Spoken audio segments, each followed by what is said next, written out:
Hello everyone. Today we are going to discuss about the topic continued fraction. There are two types of continued fraction we are going to study here.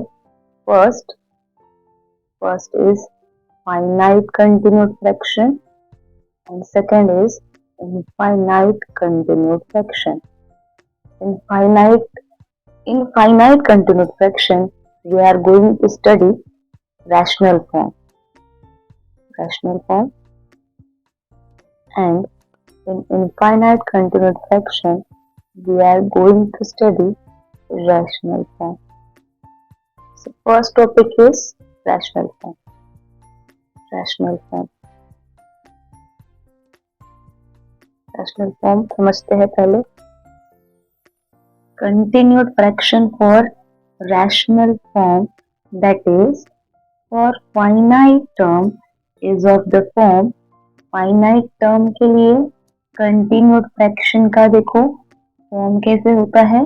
A naught plus 1/e1 plus 1/e2 plus 1/e3 up to so on. अगर 3 finite term तक given है तो इस rational form इसका continued fraction आएगा a not colon e1 e2 e3. अगर हमारे पास कोई नंबर मतलब p/q वाला रैशनल फॉर्म है, ये अगर रैशनल फॉर्म है और हमें बोले कि convert this rational form into continued fraction, तो ये हुआ इसका कंटिन्यूड फ्रैक्शन और p/q हुआ उसका rational form. Let's solve this type of question. Finite term के लिए ही होता है, मतलब आगे अगर फाइनाइट नंबर ऑफ टर्म्स है तो हम लोग क्या बोल सकते हैं कि continued fraction for finite terms. Now important concept to solve continued fraction is division algorithm. And what is division algorithm?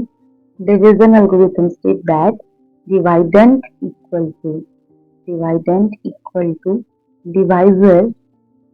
divisor into quotient plus remainder.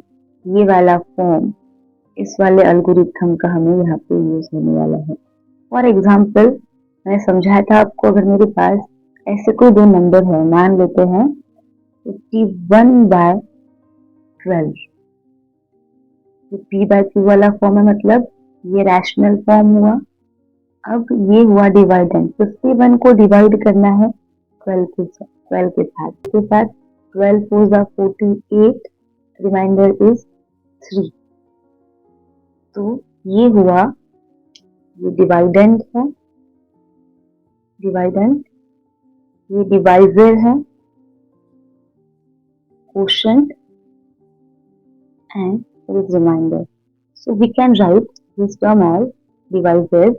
51 dividend equal to divisor 12 into quotient 4 plus remainder 3. बस इस algorithm का use करके हम लोग सारे के सारे rational form को कन्वर्ट करेंगे in the form of continued fraction. So let's solve this type of question. आपको क्वेश्चन आ सकता है कि convert rational form into continued fraction. Question convert rational form 51/12 into continued fraction. अब आपको क्या करना है, रैशनल नंबर को कन्वर्ट करना है कंटिन्यूड फ्रैक्शन में. सबसे पहला कॉन्सेप्ट यहाँ पे यूज होने वाला है 51/12 इक्वल टू. अभी अभी समझा हमने, अगर डिवाइडेंड को डिवाइड कर रहे हैं डिवाइजर के साथ तो हमें क्या मिलता है 12 4 are 48, remainder is 3.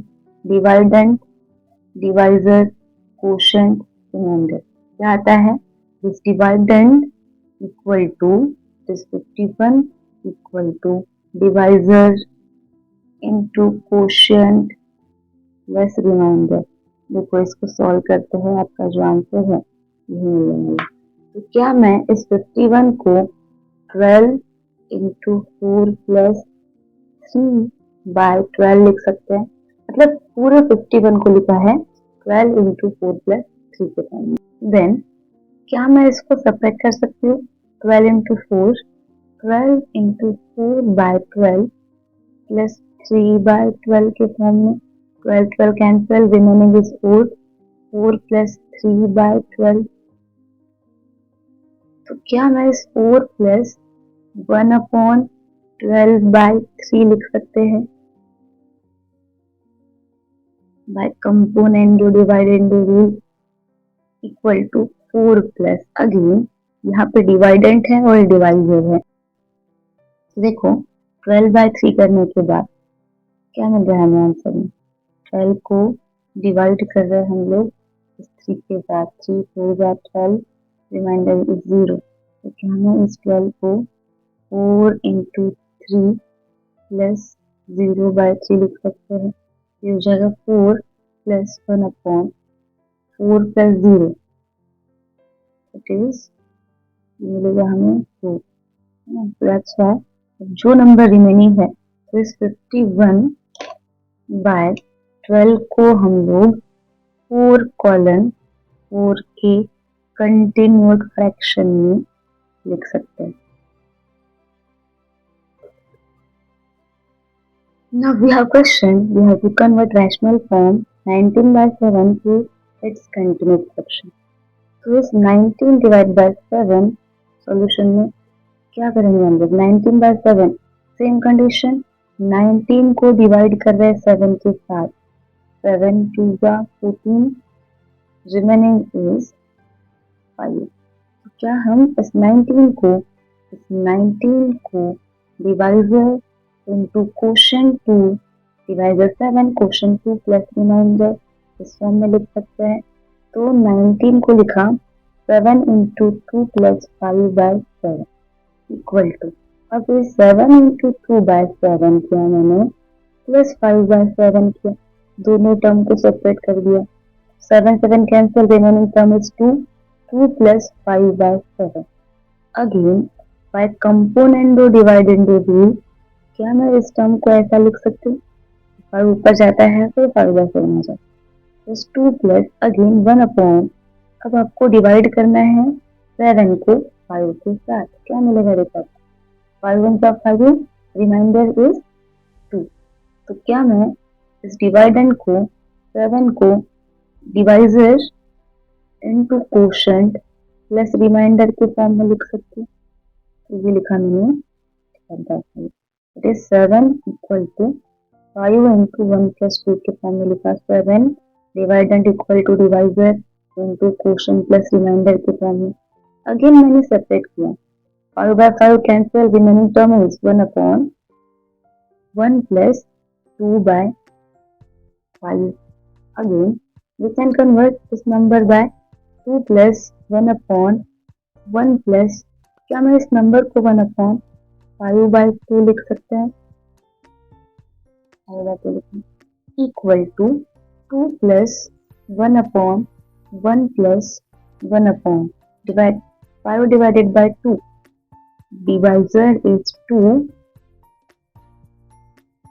Quotient is 2, remainder is 1। 5/2 करने के बाद 5/2 2 2 4, रिमाइंडर इज 1। तो 5 इक्वल टू 2 इंटू 2 प्लस 1, तो मैंने सेपरेट किया, डिवाइड बाय 2। अब देखो आपका आंसर क्या आ जाएगा? आपका आंसर आ जाएगा इसका, देखिए स्टेप के साथ यहाँ पे लिख रहे हैं, equal to 2 plus 1/1 plus 2/2, 1 cancel, remaining term is 1/1 plus 2 plus 1/2। अब कब तक परफॉर्म करना है? जब जो न्यूमरेटर होगा वो छोटा होगा डिनोमिनेटर के कंपेयर में। तो देखो इसका फॉर्म क्या मिला आपको?